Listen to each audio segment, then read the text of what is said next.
पाकिस्तान किसी भी मुहिम जोई का फौरी और मुंह तोड़ जवाब देगा। भारत ऑपरेशन सिंदूर से फौजी अहदाफ हासिल करने में नाकाम रहा।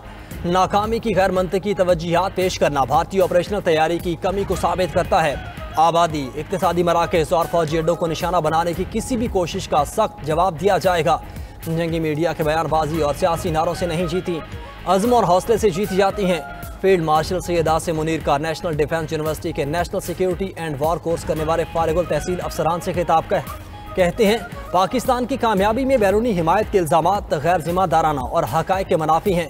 खित्ते के ममालिक भारत की जारहाना और हिंदुत्व नज़रिए से तंग हैं।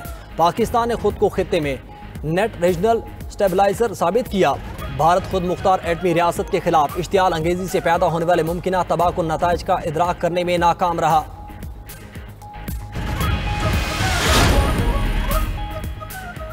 FBR की इस्लाहात हुकूमत की अवलिन तरजीहात में शामिल। वज़ीर आज़म शहबाज शरीफ की FBR में जारी इस्लाहात पर जायज़ा इजलास में गुफ्तगू। कहा, टैक्स निज़ाम को खुदकार बनाने से शफाफियत बेहतर होगी। जदीद टेक्नोलॉजीज़ पर मबनी निज़ाम से कारोबार में आसानी और टैक्स दहनगान के लिए सहूलत होगी। इंसानी मुदाखलत कम होने की वजह से निज़ाम मुआसर और वक्त और पैसे की बचत होगी। वज़ीर आज़म की नए निज़ाम को मरबूत और पायदार बनाने की हिदायत। वज़ीर आज़म के नए रिस्क मैनेजमेंट निज़ाम की तश्कील के लिए काम करने वाली टीम के अफसरान और एहलकारों की तारीफ। इजलास में मैन्युफैक्चरिंग शोबे में टैक्स वसूली बढ़ाने के लिए वीडियो एनालिटिक्स पर मबनी इक़दामात पर भी गौर।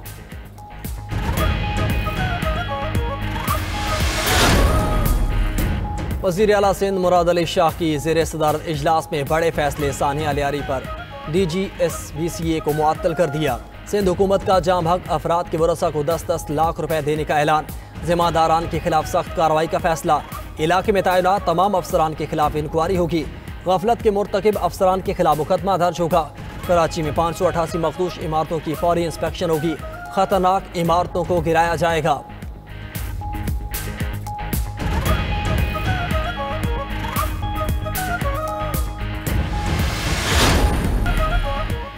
बॉर्डर पर सिक्योरिटी को मजबूत करना है। गैर कानूनी तामीरात के खिलाफ हर सूबे में काम कर रहे हैं।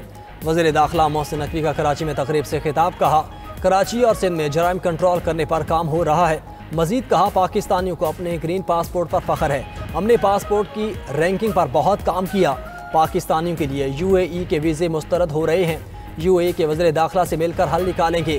कोशिश है सेफ सिटी प्रोजेक्ट को पूरे मुल्क में फैलाएं। सेफ सिटी का इदारा वज़ीर आज़म की भी तरजीह है।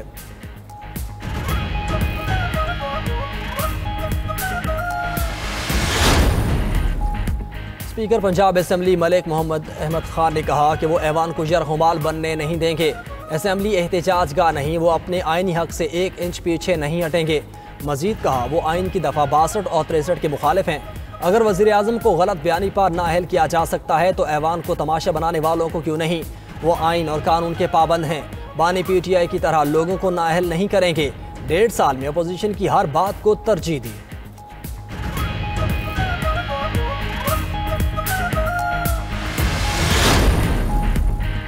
वज़ीर कानून आज़म नज़ीर तारा ने अपोजिशन अराकीन की नाअहली की हिमायत कर दी। मीडिया से गुफ्तगू में कहा कि एहतजाज अपोजिशन का हक है, लेकिन कुर्सियाँ मारना और माइक उखाड़ने के एहतजाज नहीं कहते।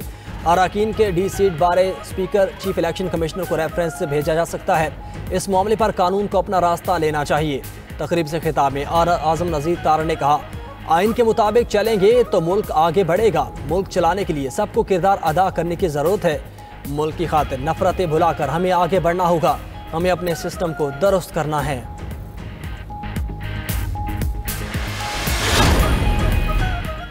खैबर पख्तूनख्वा हुकूमत का ज़म अजला के हवाले से कायम कमेटी पर तहफ़्फ़ुज़ात का इजहार। मुशीर इत्तलात खैबर पख्तूनख्वा बैरिस्टर सैफ ने कहा, खैबर पख्तूनख्वा की मुशावरत के बगैर कमेटी की तश्कील सवालिया निशान है। ज़म अजला हसास इलाके हैं, वहाँ किसी भी किस्म की तब्दीली नाकाबिल कबूल होगी। वफाकी वज़ीर अमीर मकाम का हुकूमत के तहफ़्फ़ुज़ात पर रद्द-ए-अमल। कहा, फाटा का इंतज़ाम वापस लेने की बात में सदाकत नहीं। फाटा में हुकूमत FCR का कानून वापस नहीं ला रही। वज़ीर आज़म ने फाटा और जिरगा सिस्टम के लिए कमेटी बनाई। कमेटी में गवर्नर और वज़ीर आला KP भी शामिल हैं। इजलास में PTI के बाइकॉट पर अफसोस हुआ।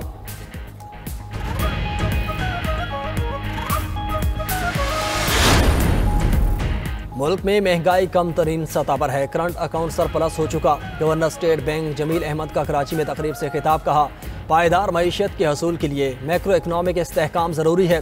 हुकूमत और स्टेट बैंक के सख्त फैसलों से मईशत बहाल हुई। हमें मौके से फ़ायदा उठाकर पायदार मईशत की जानिब गामजन होना होगा। माजी में मईशत को कई मसाइल दरपेश थे।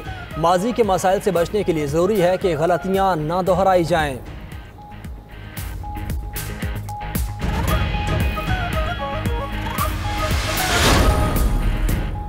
मुल्क भर में मानसून का सिलसिला जारी। पंजाब, खैबर पख्तूनख्वा और बलोचिस्तान में बारिशों से तबाही, 13 अफराद जाँ बहक, मुतअद्दिद जख्मी। मुल्क के बेशतर इलाकों में आज भी बारिश, कई मकामात पर सैलाबी सूरत हाल। नदी नालों में तोग़यानी, दरिया बेभर गए। सवाबी और हरीपुर समेत खैबर पख्तूनख्वा के मुख्तलिफ इलाकों में बारिश से लैंडस्लाइडिंग, दर्जनों देहातों का ज़मीनी राब्ता मुनक़ता। कोह सुलेमान से निकलने वाली 7 बरसाती नदियों में तोग़यानी। जनूब मशरकी सिंध में तेज़ हवाओं और गरज चमक के साथ बारिश मुतवक्के। नशेबी इलाके ज़ेर आब आने का अंदेशा। नदी नालों में तोग़यानी और पहाड़ी इलाकों में लैंडस्लाइडिंग का खदशा है। मानसून रवां स्पेल 10 जुलाई तक जारी रहेगा।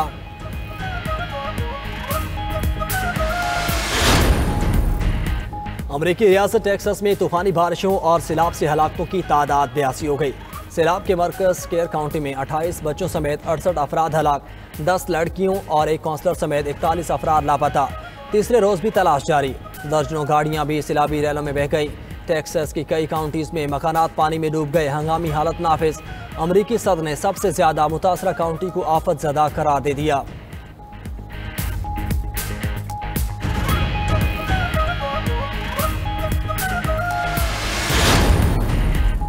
भारत को सिफारती सतह पर एक और धचका। ब्रिक्स इजलास के एलामी में पहलगाम वाक़े की मजम्मत, मगर पाकिस्तान का नाम नहीं लिया गया।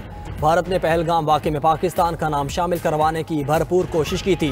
ब्रिक्स एलामिया भारत की एक और वाज़ेह सिफारती नाकामी साबित हुआ। ब्रिक्स एलामी में अल्फाज मुकम्मल तौर पर गैर जानिबदार रखे गए। इजलास में 2 अहम ममालिक चीन और रूस के सरबराह भी शरीक न हुए। पाकिस्तान को ग्रे लिस्ट में रखने का भारतीय प्रोपेगेंडा नतीजा खेज साबित न हो सका।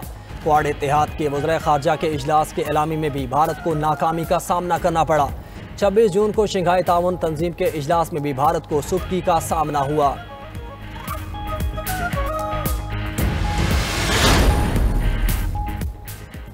डोमेस्टिक क्रिकेट सीजन 2025-26 से चैंपियंस कप को खत्म कर दिया गया।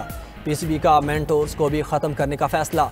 डोमेस्टिक सीजन का आगाज़ 15 अगस्त से हनीफ मोहम्मद ट्रॉफी से होगा, जिसमें 12 टीम्स हिस्सा लेंगी और मैचेस कराची और कोयटा में होंगे।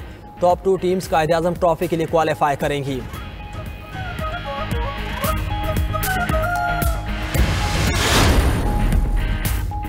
Fast bowler Haris Rauf injury का शिकार, मेजर लीग क्रिकेट से बाहर। न्यूजीलैंड के बेन लिस्टर को मुतबादिल के तौर पर टीम में शामिल कर लिया गया। फास्ट बॉलर हारिस रऊफ बांग्लादेश के खिलाफ सीरीज से भी बाहर हो गए।